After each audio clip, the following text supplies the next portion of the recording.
Good evening, everybody. I'm Robert Keene, immediate past president of the board of the Jewish Museum of Maryland. It's my pleasure this evening to welcome you to our virtual program, A Child of Two Worlds, Nimoy, Spock, and the Jewishness of Star Trek. The presentation this evening is inspired by the JMM exhibit, Jews in Space, Members of the Tribe in Orbit. Though the museum remains closed to the public, you can still enjoy a virtual tour of this exhibit. The team are putting details in the chat now. When preparing for this exhibit, one of the first and most frequently mentioned names was Leonard Nimoy. As such, we are especially excited this evening to be welcoming the co-hosts of the podcast Star Trek and the Jews for an Out of This World presentation. So let me introduce Dr. Chava Friedman, who works at Environment Canada in Prediction Services and has a passion for chemistry and climate change. Originally from Montreal, Chava was raised by a Trekkie mom and a not so Trekkie dad in modern Orthodox home.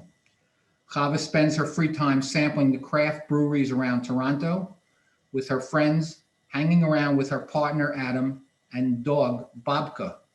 It's a good name. Josh Zelikovitz is a public servant and Jewish community volunteer. Josh was practically raised on Star Trek. On a nice day, you can find Josh on forest adventure around the Toronto with his partner Leah and their toddler. It's over to you, Josh. Hi, everyone. I'm Josh. I'm Chava. And we are so excited to be here with you guys. Chava and I host the podcast Star Trek and the Jews. It does exactly what it says on the tin. We use Star Trek to boldly explore the worlds of Jews and Judaism. And if you're talking about this, there's kind of a big elephant in the room. It's the first thing you think of when you hear Jews and Star Trek. So we're going to go to a video right now and get that right out of the way.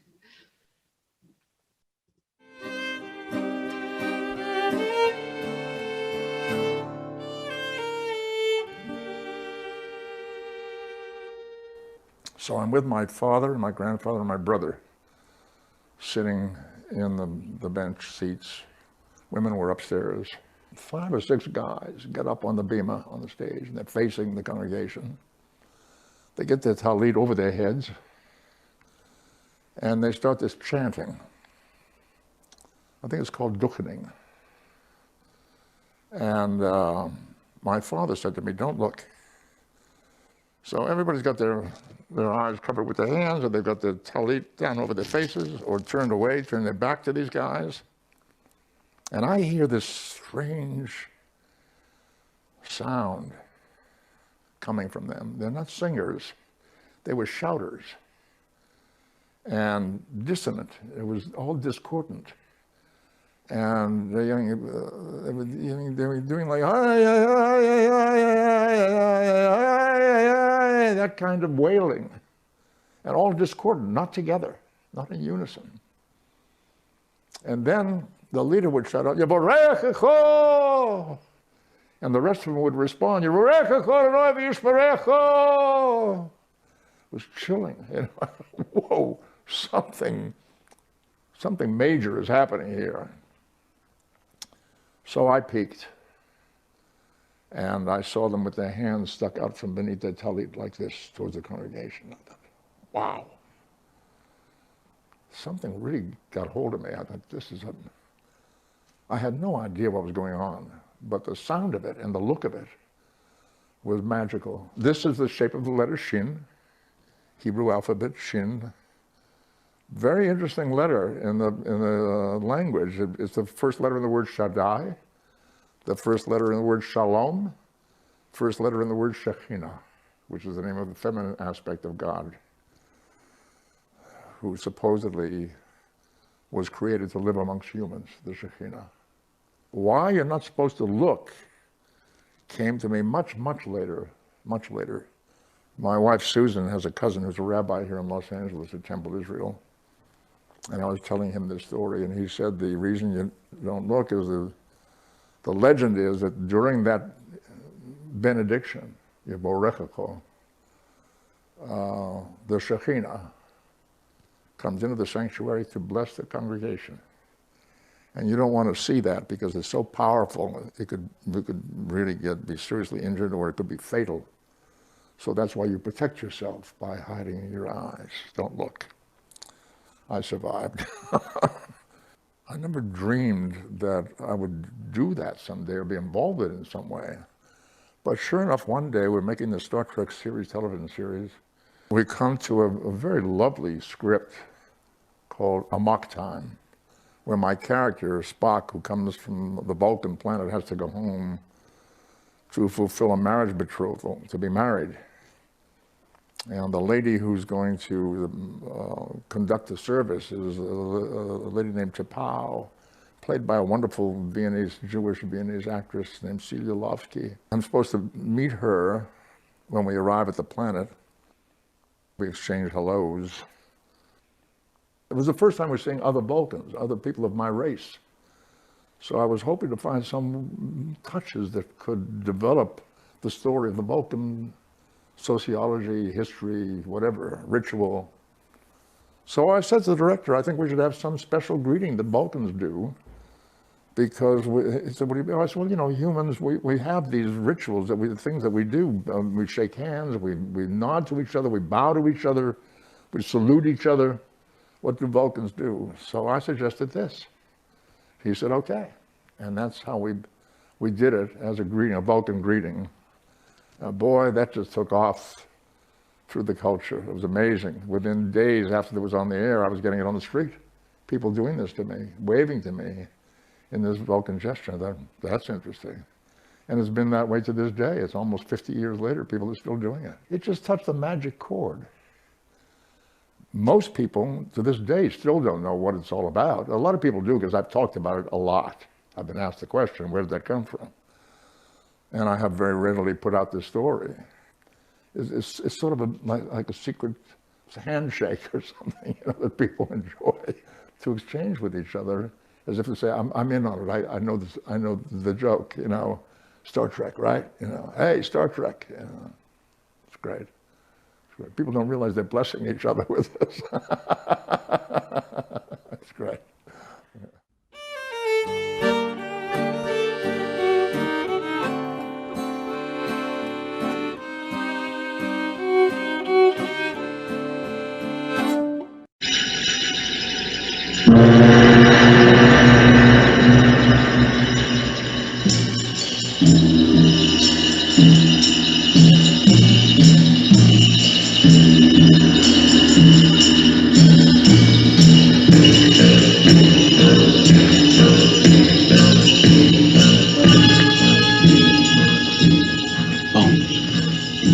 You know who that is?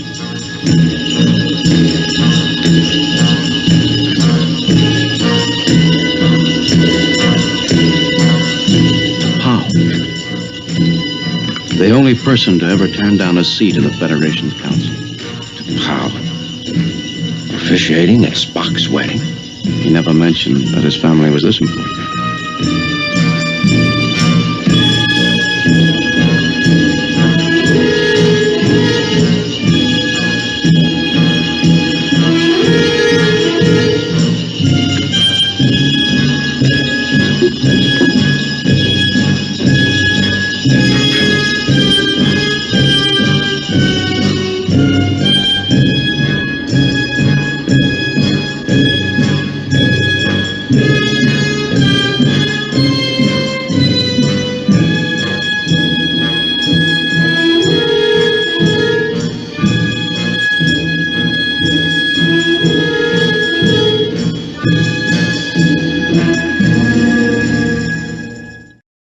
So Chava and I host Star Trek and the Jews. It's a podcast that uses Star Trek to explore Jews and Judaism.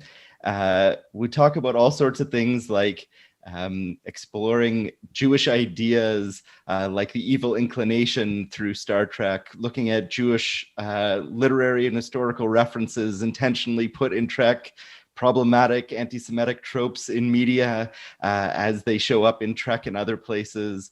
imagining how Jewish law might apply to the future world of Trek and its technology, thinking about contemporary social issues, Jewish history. There's a lot to do there. We sort of look at Star Trek in a Jewish light, seeing Star Trek as like the mashal, which is like a story that you would tell your children or in school that has this nimshal behind it, that is really the underlying lesson that you want to teach. So often what we do is we look at different Star Trek episodes and treat that as our mashal. And then we sort of discuss what kind of Jewish lessons we would learn from it, and in general life lessons, because Star Trek loves to do that. And it's worth pointing out for tonight too that we're not experts. It's a conversation, and we're on a journey. We come from different Star Trek backgrounds and different Jewish backgrounds, and also, we're talking about Nimoy tonight, and I think we're in a position as fans to talk about his body of work. But I want to note that he's a real person with family and feelings and motivation who sadly passed 6 years ago. Actually, this coming weekend, the Urit site was a few days ago, and we certainly don't have expertise on Leonard Nimoy the person in the same way we can think about our experiences with his contribution to Star Trek.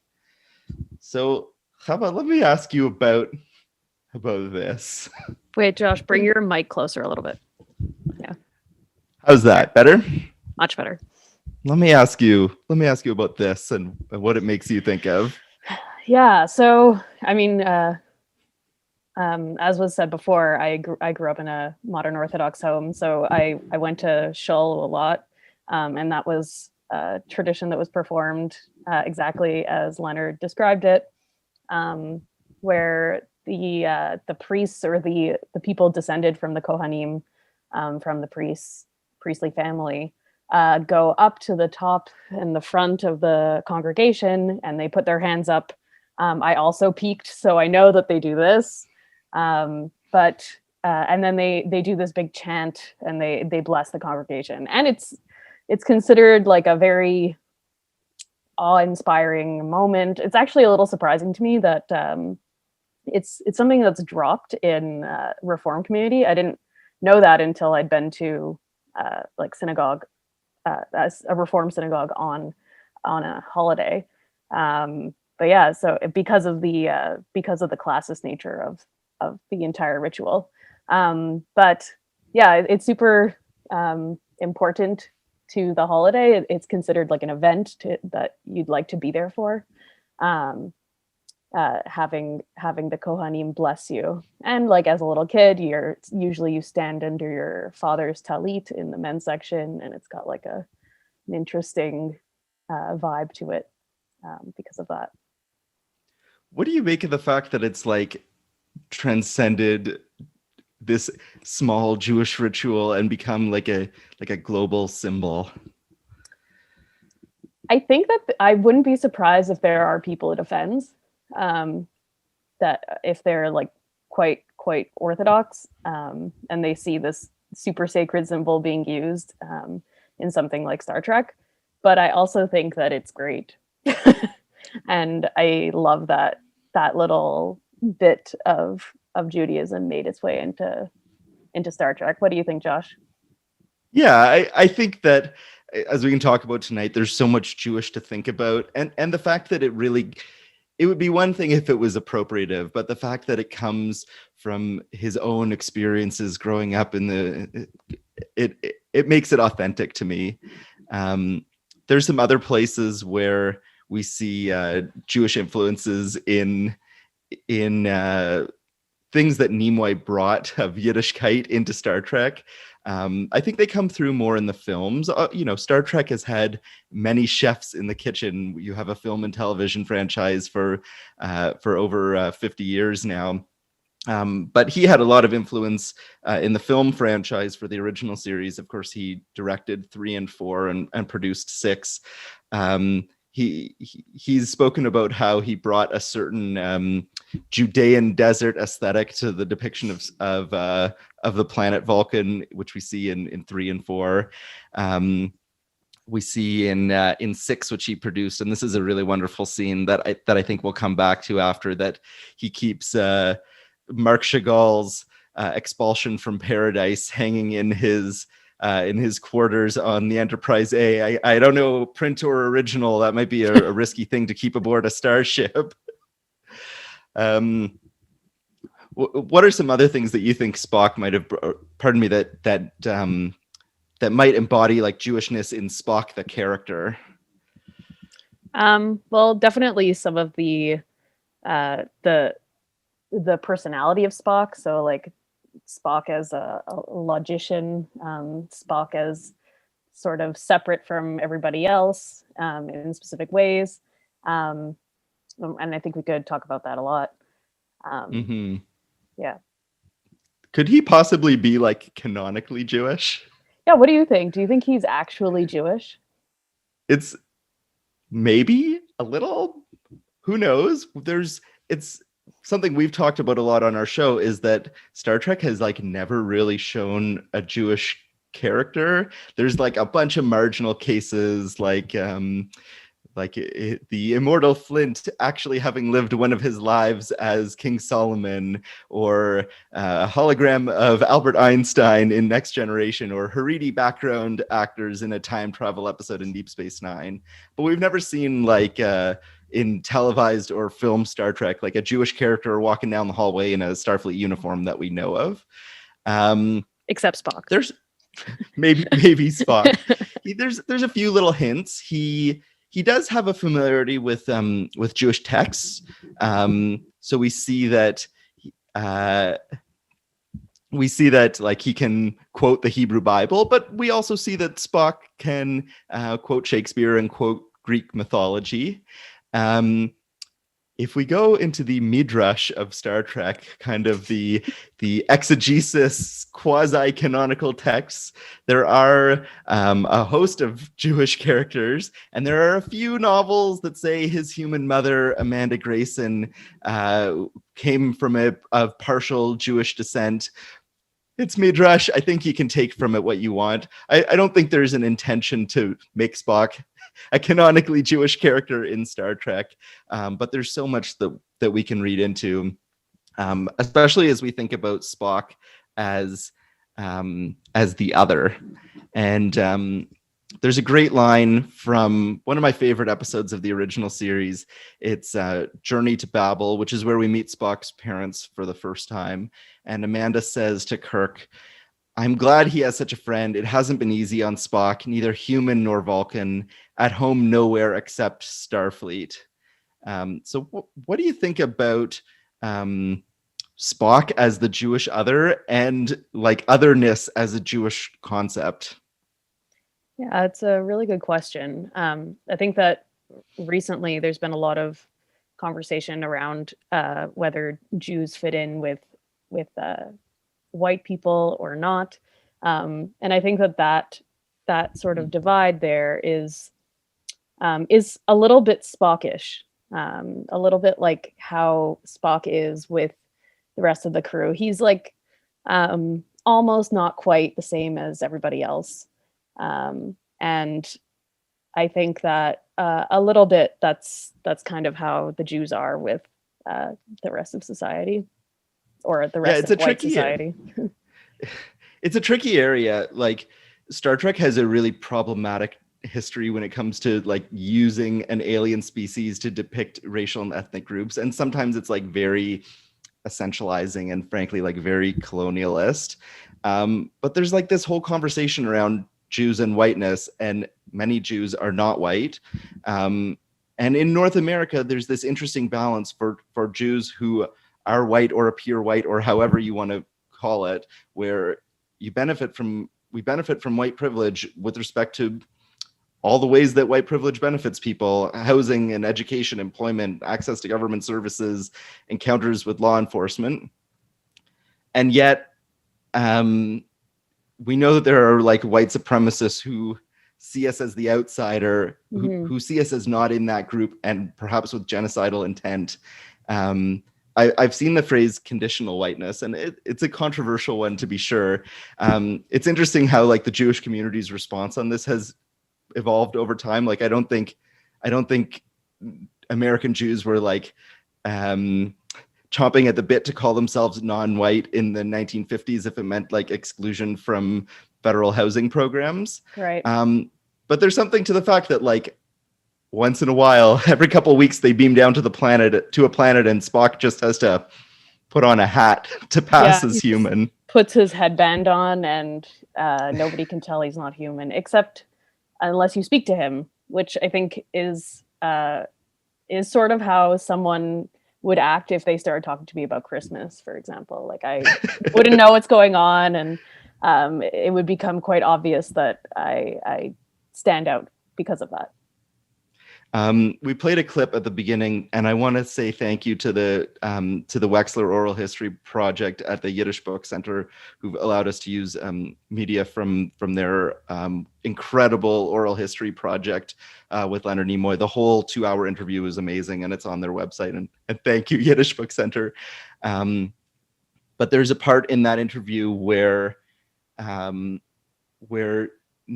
says, and if I mix up Nimoy and Spock, please stop me. It's a terrible slip of tongue. Where Nimoy says that Spock was an alien no matter where he went, that among humans he was seen as an alien, but among Vulcans he could be seen as a human. He couldn't be accepted anywhere. This is a shot from a wonderful episode. I think the animated series is sometimes overlooked, but this is like young Spock being bullied for his human half. By some fully Vulcan children. And for those who would write off the animated series, I'd point out that this episode is actually written by Dorothy Fontana, probably the writer who had like the biggest influence on the classic Spock. And this scene is, if it looks familiar, it's because it's replicated almost shot for shot in the 2009 Star Trek movie, which I know is a little controversial among Trek fans. But I thought this scene was like really beautiful in like taking that piece of kind of obscure Trek history and putting it on the big screen. So what do you think about like the dual identity that Spock carries with him and how it relates to Jewishness?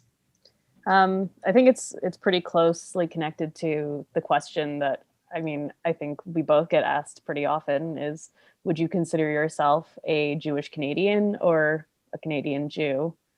And that kind of plays into anti-Semitic tropes as well, just sort of like the idea that your loyalties are lying somewhere else, the dual loyalty. But I think it's also just something that in general, anybody that is of mixed culture or race would face. When spending time with either of their cultures. What do you think? There's a guy named Lex Rofberg. He hosts, he's one of the co-hosts of Judaism Unbound, and I think a really interesting person. And he had said on Twitter that like tomorrow we're going to celebrate a Jewish hero who saved the Jewish people. It's Queen Esther. It's Purim tomorrow, and yet she would have not been permitted to enter many denominations, rabbinical and cantoral schools today because she's married to a non-Jew. Yeah. And I've been thinking a lot about like how some Jewish institutions haven't kept up with the reality of what Jewry looks like today. There was a report that came out of the Bay Area UJA where they said 50% of Jewish families in the Bay Area have at least one non-white person in the family, and that was a larger group that included Jews of color and people who had mixed marriages, and there were lots in that, and that the reality of like what the Jewish world looks like today is multiple identities stacked into one, and that at a certain point, if you are only if you are creating Jewish communities that leave those out, you're not really serving the whole Jewish community. You're serving like a tiny subset of it. Mm-hmm. Yeah, we have to really remove the implicit assumption of Ashkenazi culture.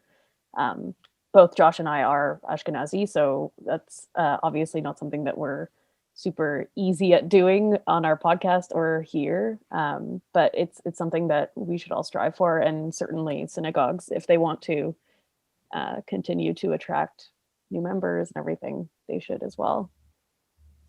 Do you think like the trope of the Jewish other is relevant today? I mean, it comes from like such a deep place in our history, in our like founding stories of being a stranger in a strange land and exile in Babylon, and like our own identities. Like, you are descended from people who came to North America as Holocaust survivors, and I am from people who came here fleeing pogroms.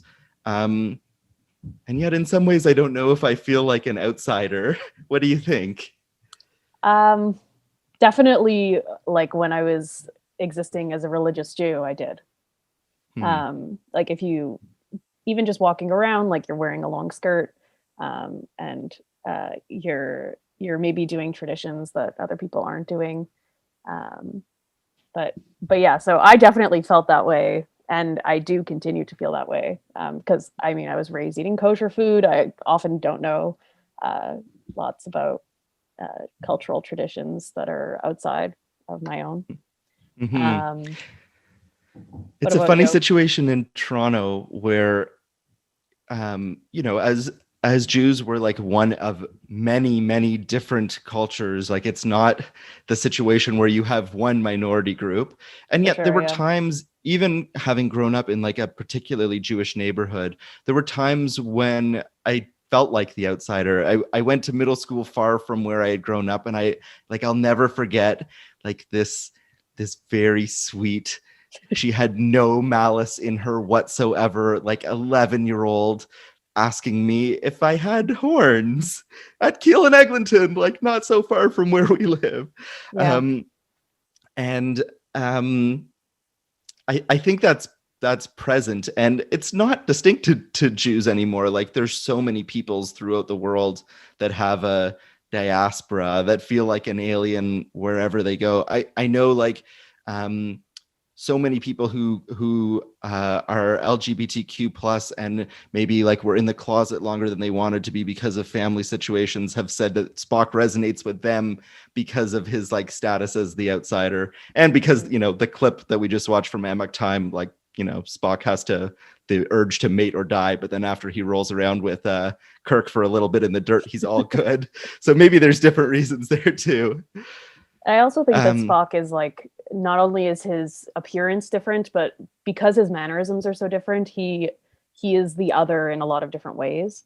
And that really can relate to a lot of people. Like, there are other aliens on Star Trek that are quite a bit more human, I would say. Like in the new Star Trek Discovery series, there's Saru, and I think he's very human. You can hardly tell the difference between him and the human characters, except that he's very obviously an alien. Goopy. Or Neelix even, from Star Trek Voyager, also seems very, very human, and much more human than the Vulcan character on the show, in mannerisms, even though they look much more alien.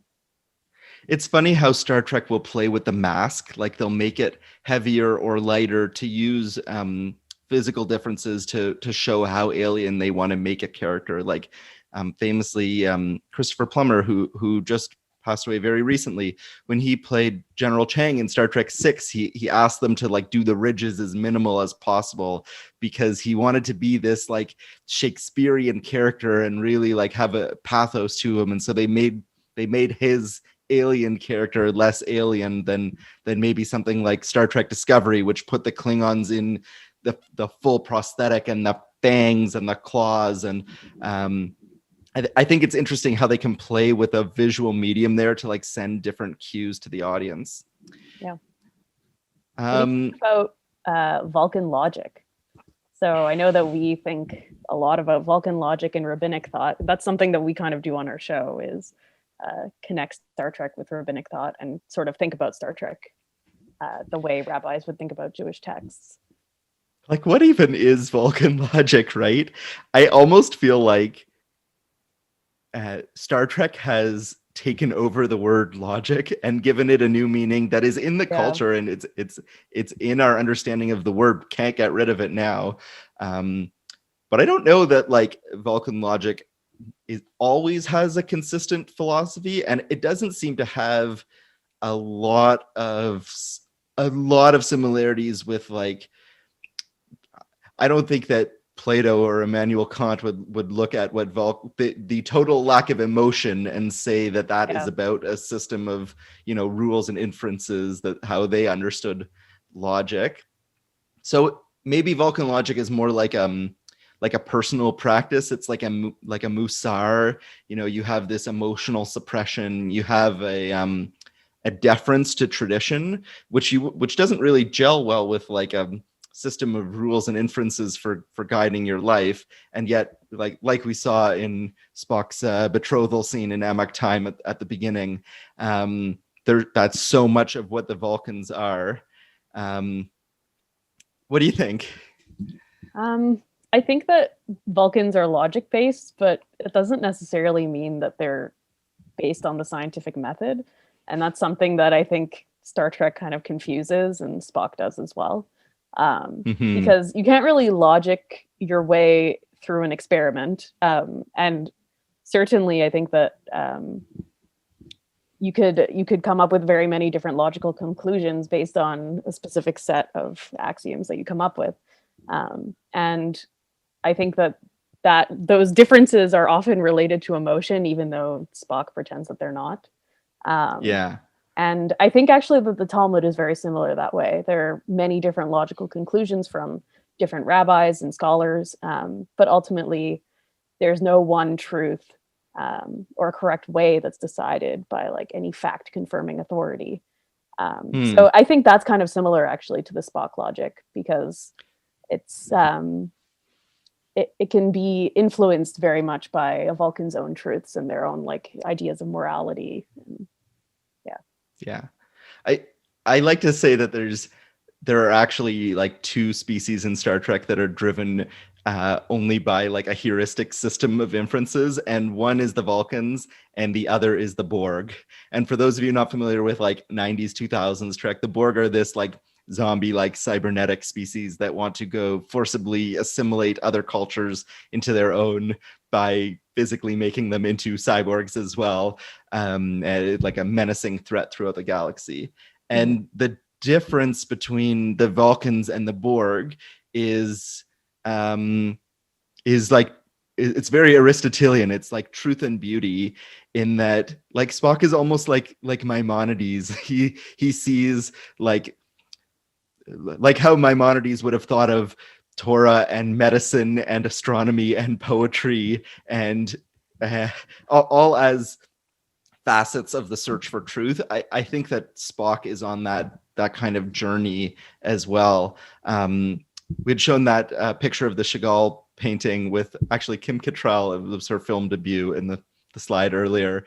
And Spock says in that scene, like, logic is the beginning of all things and not the end.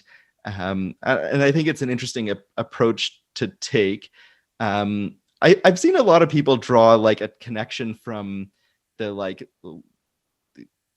logic of Vulcans to kind of a stereotyped legalism of Judaism, but I don't really think it holds up. Like the idea of Judaism as this like legalistic and antiquated religion is something that has like come from a lot of places as like a Christian critique of Judaism, but also internally as like a Hasidic critique of the Mitnagdim in like the 17th century religious conflicts in Eastern Europe, or an early Reform critique of like what we would now call Orthodox, but there was no Orthodox at the time.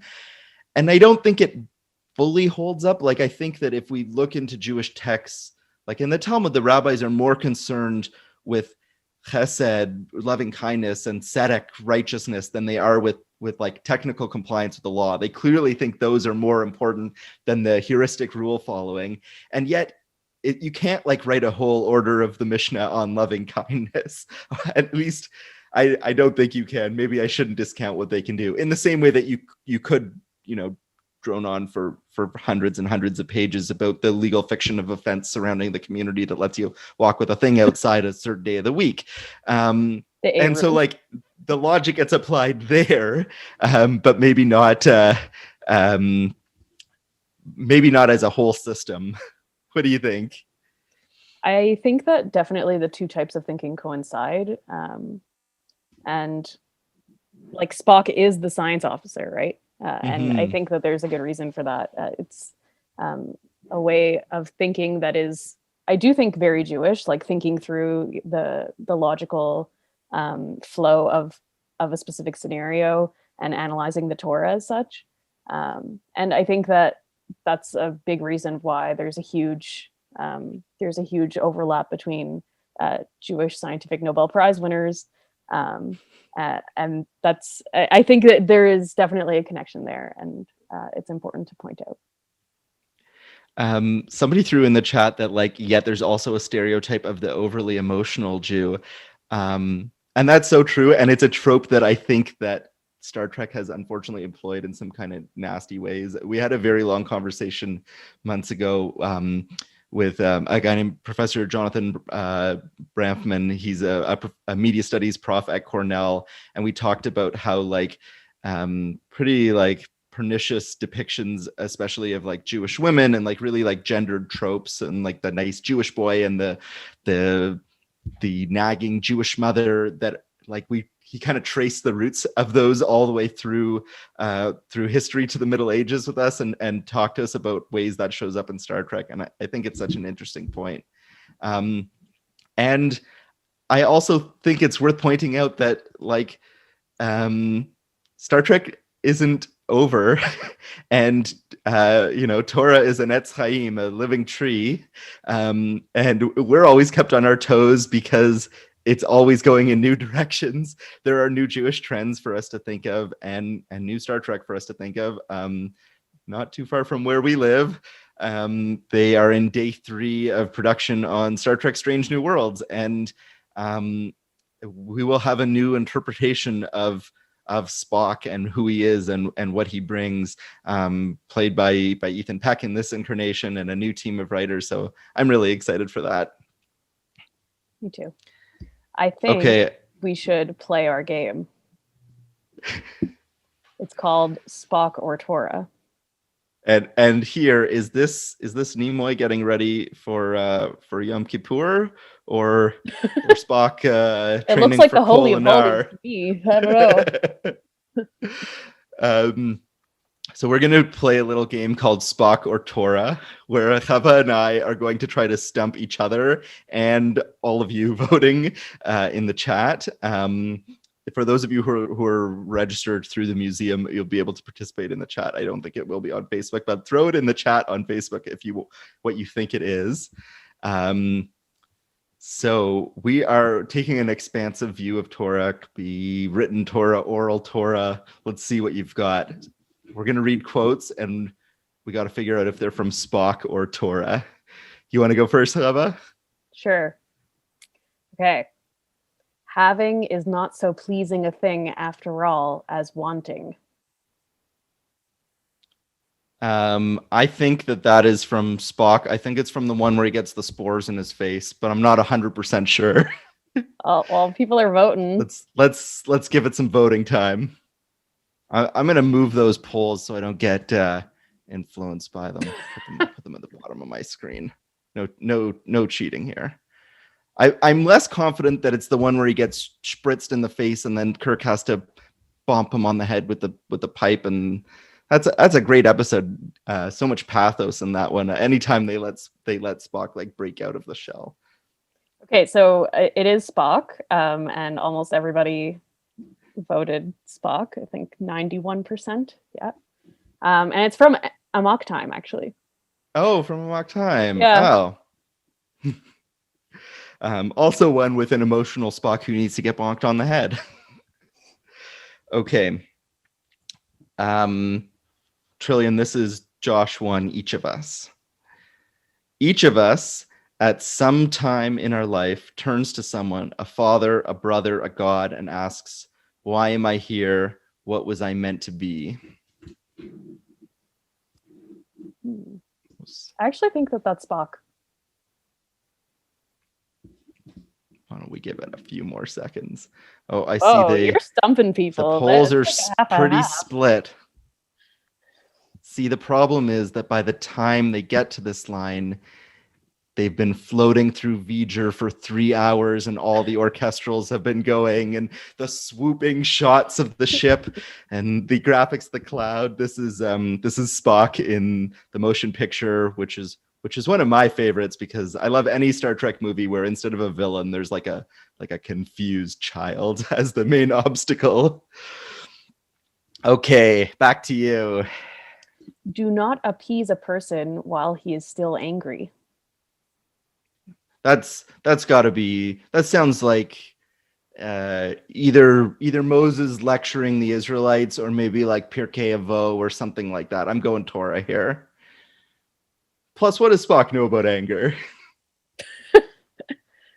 Definitely a lot.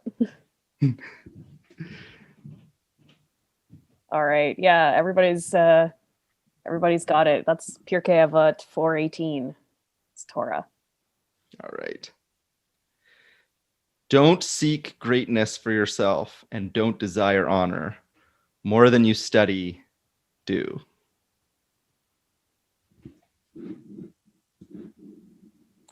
Yeah, I think that's Torah.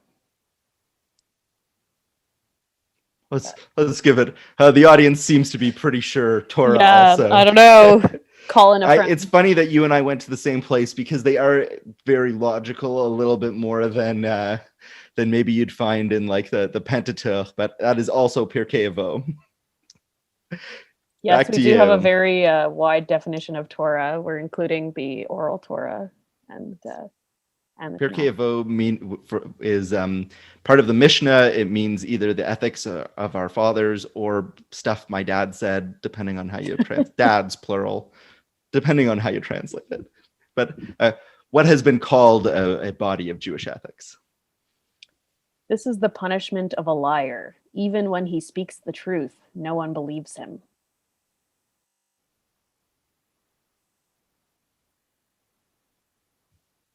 I don't know this quote, so I'm going only on instinct. And my instinct says Torah, but I'm the least confident that I've been about any of them so far. I'm very pleased with myself at that then. Oh no. No, you are Give it a few actually right. seconds. Oh, sorry. Oh, I ruined it. Oh, well, we've said it. But I actually, so I stumped the crowd. It's Torah. That's Sanhedrin 89b 13. Okay. This is one of my favorites, but I'm not going to tell you if it's one of my favorite Spock lines or one of my favorite pieces of Torah. Change is the essential process of all existence.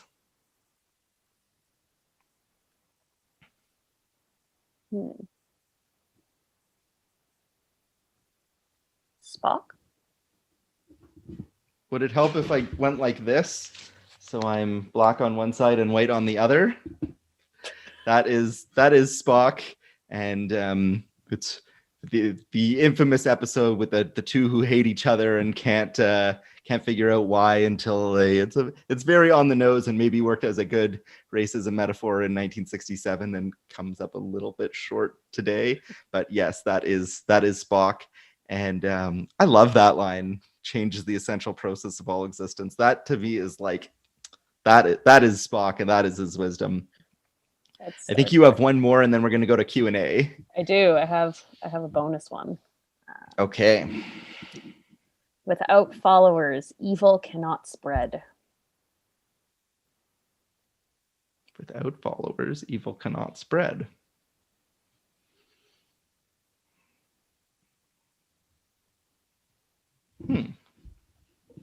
Bonus one.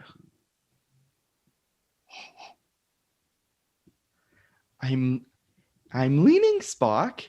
It feels like something Torah would say, but I think I'm gonna have to go. I'm gonna go Spock. Yeah. You are correct. It is Spock from "And the Children Shall Lead." Oh yeah, that's a Season that's a 3, stinker. episode 4. Well, good quote. Good quote. And you know, it is very true of the original series that like 40% of them are just very difficult to Don't watch. offend people, Josh. And, no, I'll offend people. And you know, growing up, you know, you watch the ones you love over and over again. And so if it's City on the Edge in the poster behind me, or Amok Time, or Journey to Babel, you watch it over and over again. And then you get to like a Friday's Child or something where you're like, I don't remember seeing this one in the last 20 years.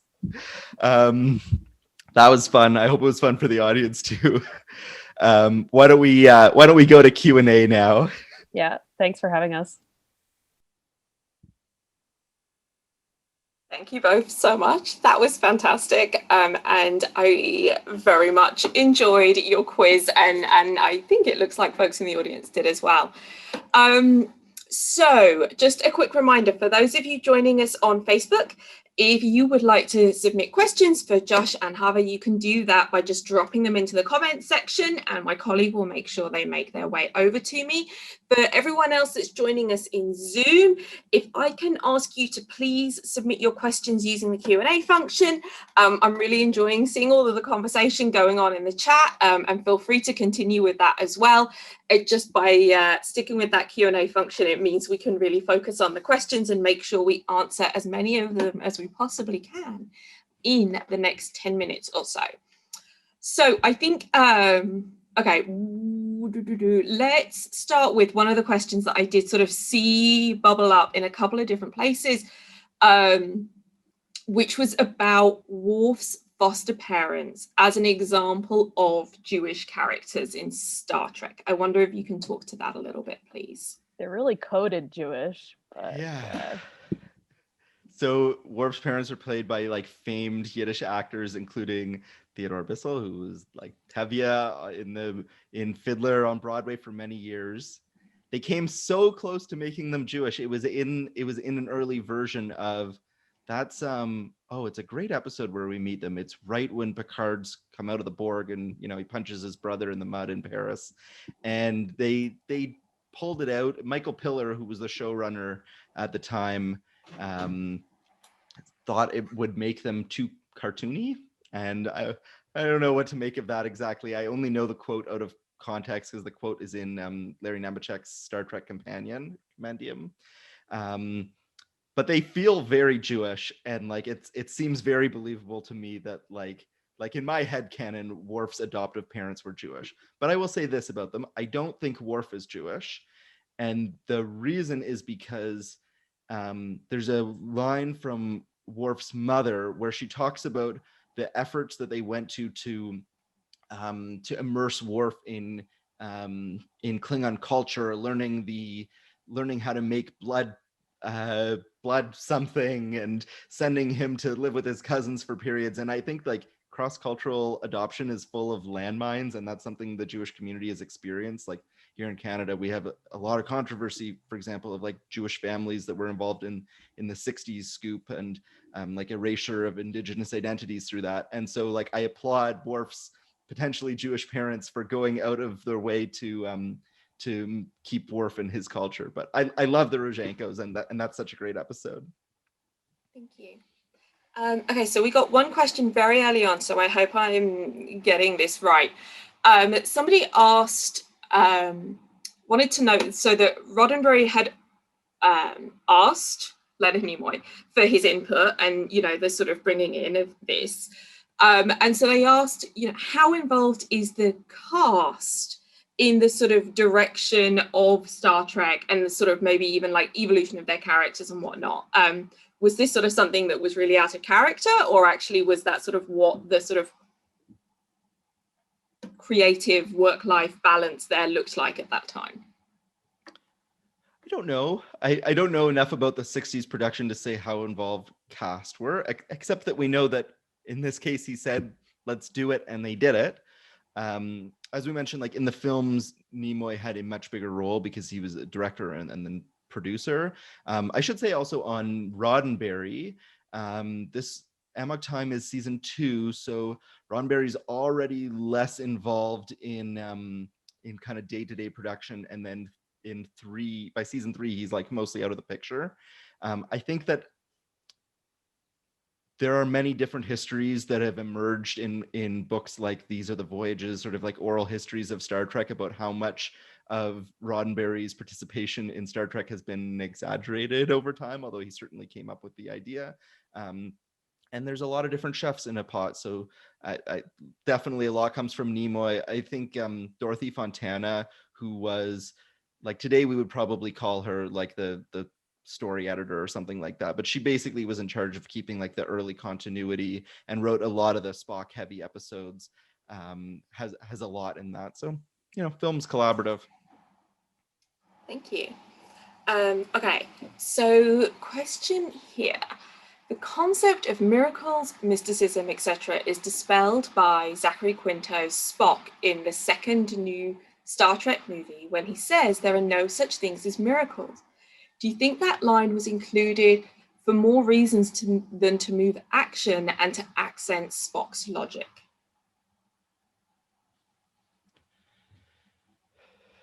What do you think, Chava? I think it's trying to tie very closely together the logic and science of Spock. Yeah, I think that I have some bones to pick with the J.J. Abrams films, but I think Zachary Quinto's depiction and that iteration of Spock is not one of them. It feels pretty authentic to me. I think that it feels appropriate for like the Spock at that point in his life, of like the young Spock who still thinks he might be a Kolinahr master one day, headed down that path for logic, and hasn't had the experience that like maybe the prime Spock has of like dying and seeing his friends give up everything to make a new one of him, and seeing that there is a world beyond logic. So it's an interesting one. I'm not sure how much intentionality there is there, but that's a good one to think about. Thank you. Okay.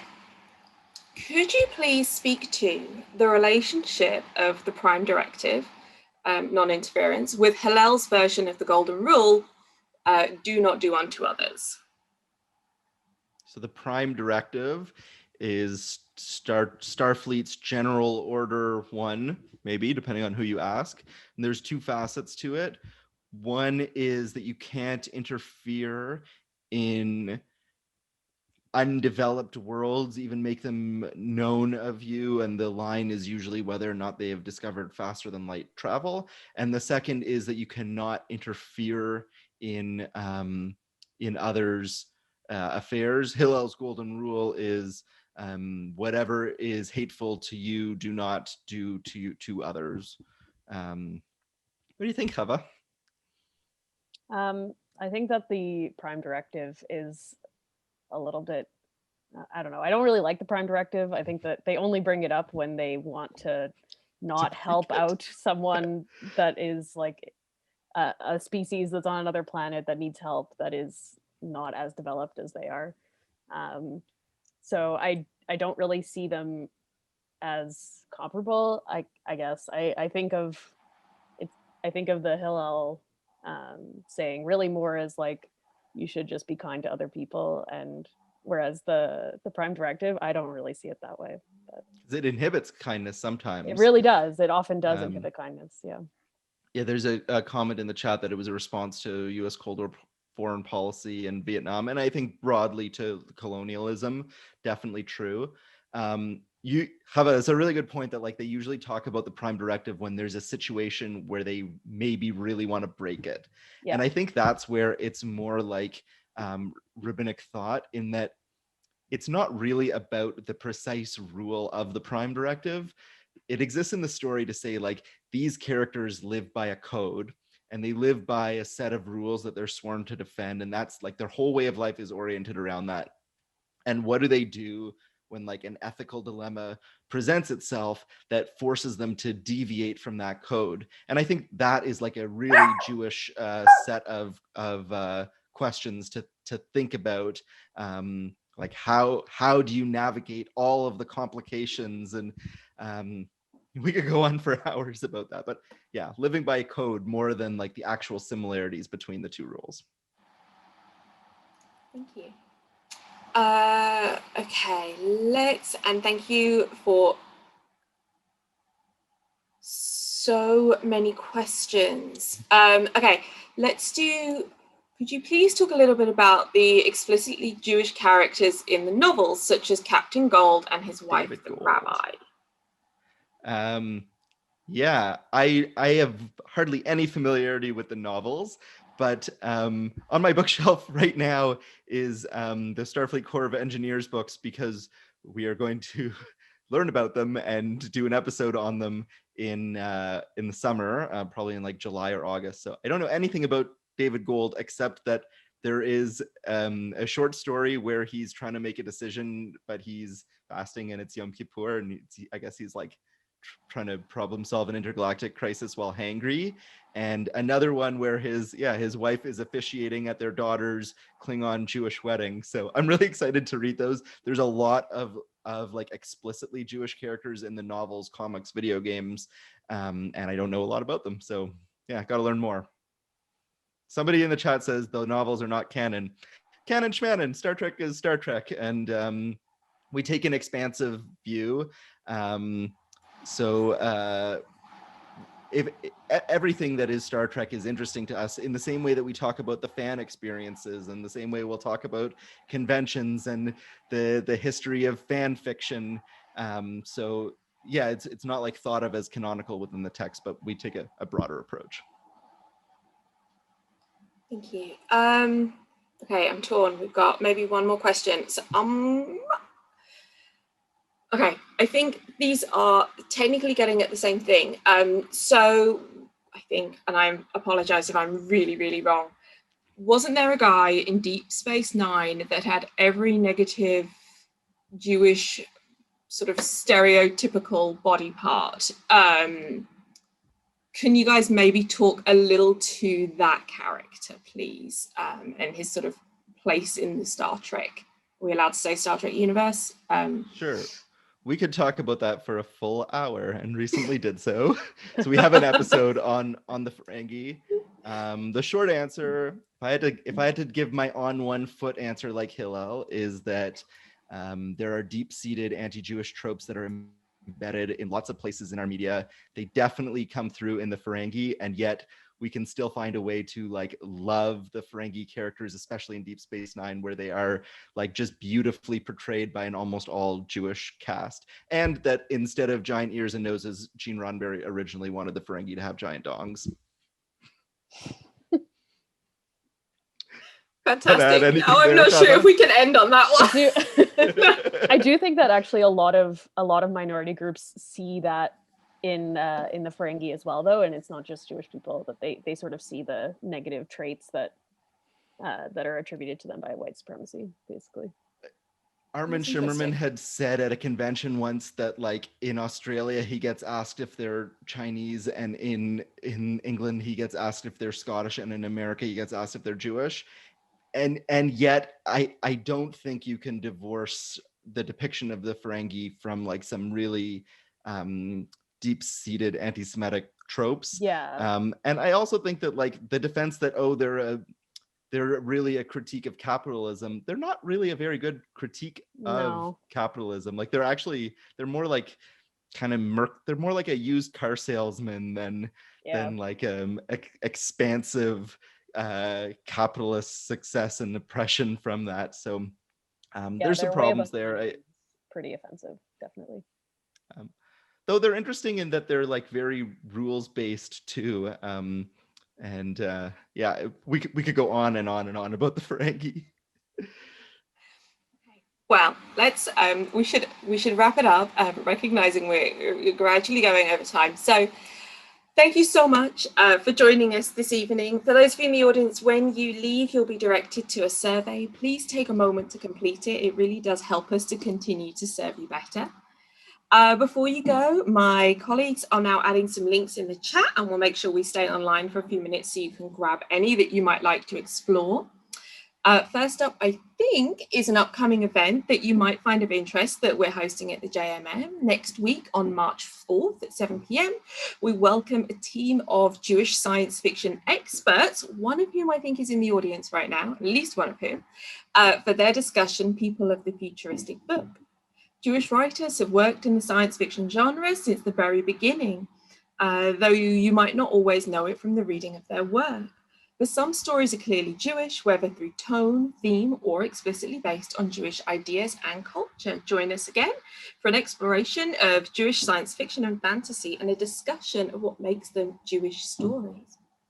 We're also going to share a link to Josh and Hava's podcast. If you're not already a listener, I encourage you to take a look. And Laura, in the spirit of really fast Googling, or maybe Josh, you can drop it in there. I know you guys are open to jumping on Twitter following this conversation and answering some of these other questions that we've still got in the Q&A that we didn't have a chance to visit. So if you'd like to continue this conversation, I encourage you to jump on Twitter now and continue. And then finally, I'd just like to take a moment to thank everyone that's been involved in the program today. Robert, Laura, and our captioner, Joe Gale, but especially I'd like to say thank you so much to Josh and Hava for joining us and for all of you for joining us this evening at our virtual JMM. So thank you very much. And I very much hope that we'll see you all again very, very soon. Thank you and have a good evening. Thank you for having us. It was really Thanks fun. so much, Trillian, and thanks to everyone for coming. We love doing this stuff, so we're Yes. really happy to be able to share with all of you tonight. That's brilliant. Someone you said so- live long and prosper, and that's very accurate. That seems the perfect way to end, indeed. Yes, live long and prosper. Thank you.